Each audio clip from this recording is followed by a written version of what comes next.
Hey gang, today we are taking a look at Dinozars, or Dinozone, DinoTyranno. DZ-1 DinoTyranno was released in Japan many moons ago. I picked this guy up at a BigBadToyStore.com sale, and it comes with its own CG VCR cassette.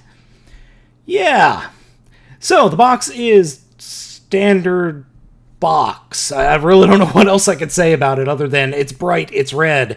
So let's go ahead and get him out of there and take a look at the figure. For those of you who are not old enough to know what a VCR is, this is what a DVD was back in the day. Except there were no extras or bonuses. You couldn't chapter skip. It was a straight piece of tape that had video. Ah, old technology. If you haven't guessed, this guy is a Tyrannosaurus Rex, or a reasonable facsimile thereof, though I like to call him Tubbinus Rex. It's a very weird figure whose dinosaur head doesn't want to stay up. He does have posability in the mouth. You can open the mouth, and you can also wag his tail. Very weird. Very shiny. If the video looks a little bit off, the camera had an immense amount of trouble focusing on this guy. It was a pain in the butt to get this video recorded because it just wouldn't work.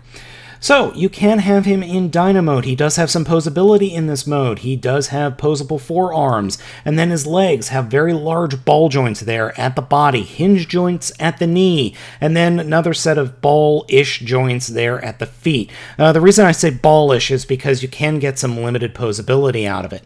Overall, the Dino mode is really cool, and the skull looks awesome. The amount of detailing there built into or molded into the skull is really, really good. I'll be honest, if this guy wasn't so shiny, he would be a really, really stupid dinosaur mode. I really don't like that gap between the neck and the rest of the body, but there's really nothing I could do about it. He does have this gimmick where his robot sword is stored in his tail, but it just has a tendency to fall out. That switch up top, you push that switch and that whole rear section of the tail is supposed to pop open, and then you're supposed to be able to deploy the sword for an extra gimmick of some sort, but it doesn't really work all that well. Given this figure is 15 years old, and I got him fresh out of the box in that sale from BBTS all those many moons ago, I'm surprised this figure works at all. But overall, the Dino mode, it's okay. It's not the best Dino mode in the world, but the transformation is pretty cool, but it's very Grimlock-esque. He is a shell former once again. You open up the belly and the chest and flip the tail back, straighten the legs, and you push the legs together and then simultaneously pull the chest apart. So as you push the legs together, the chest is supposed to open and spread apart, and you fold out the arms and fold down the dino head. And then you open up the back of the dino skull and flip out the robot head, which I am failing to do here because I completely forgot where the skull opens. You have to reach around the back to flip up the skull. And then you flip out the head, fold back the shoulders, and that is about it for the transformation. You really don't do anything else. It's a very simple transformation and straightforward.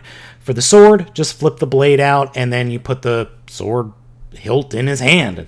That's about it.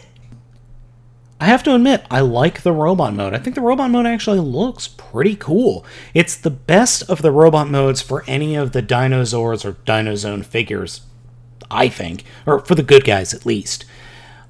I don't know, it's a very, very weird and oft-balanced robot mode. That tail sticking off the end, it doesn't fold up anywhere, it just kind of hangs out, and it does affect the figure's posability, because it makes the figure very top-heavy, and that stupid plastic piece just keeps popping off. Oy. Posability-wise is pretty decent. Head is on a swivel, arms are on a swivel and then a hinge right underneath that. Hinge at the elbow, fist does rotate, or fists do rotate. Ball joint in the hip, or a series of joints in the hip. Very bad hinge in the knee, doesn't bend at all. And a very shallow moving ball joint in the foot.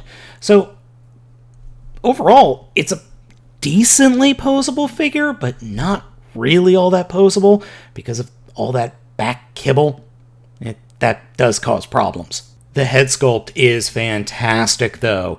You've got this knight-esque helmet that's molded into the shape of a dinosaur skull, and then a really well-defined face. It's just a really nice head sculpt. I've got to give them credit. It's just a really solid-looking head sculpt. Really, really like it, and the glowing green eyes are pretty good, too. Overall, I've got to say, DinoTyranno is probably one of the best figures in the line. He's definitely solid. His beast mode does have a few minor problems. His robot mode looks really good. It's very well proportioned, though he does have all of that back kibble. That is a problem, but it's the least of his worries, if I'm honest. He looks great, I think, in robot mode. It's just a super solid robot mode. The transformation is a little bit annoying, but it is overall fun, and you get a nice result either way if you're going into Dino mode or into robot mode. Like I said, Dino mode does have that giant gap at the neck, which I don't particularly like, but I can look past it. And it's just an overall solid figure. I do worry about the longevity of the plastic, though. I don't think this plastic is going to hold up for another 10 years, but oh well. Now, if you have been having issues with the stability and the weirdness of the camera, I do apologize. It's just from the shininess of the dang thing. So I hope you enjoyed this video review of Dinozars DinoTyranno, and I hope you'll join me next time as we take a look at some more interesting figures.